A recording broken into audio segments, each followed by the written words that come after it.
Nima uchun ota-onangiz ingliz tilini o'rganishingizga pul sarflashadi? Bilaman. Hozir hammada javob har xil. Lekin asl to'g'ri javob bitta. Ular sendan faxrlanishni xohlashadi. Mashaqqat bilan topgan pullarini til o'rganishingga investitsiya qilishadi. Sababi vaqtida o'zlari orzu qilib bora olmagan shaharlarda seni bo'lishingni, o'zlari erishishni xohlab, lekin erisha olmagan qimmatbaho mashina va uylarda seni yashashingni xohlashadi. Evaziga o'zlariga faqatgina bitta narsa. Ular sendan faxrlanishni istashadi. Senchi? Sen nima qilyapsan?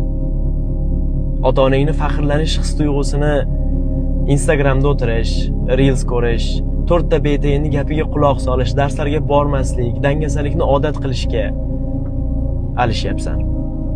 Uyg'on do'stim.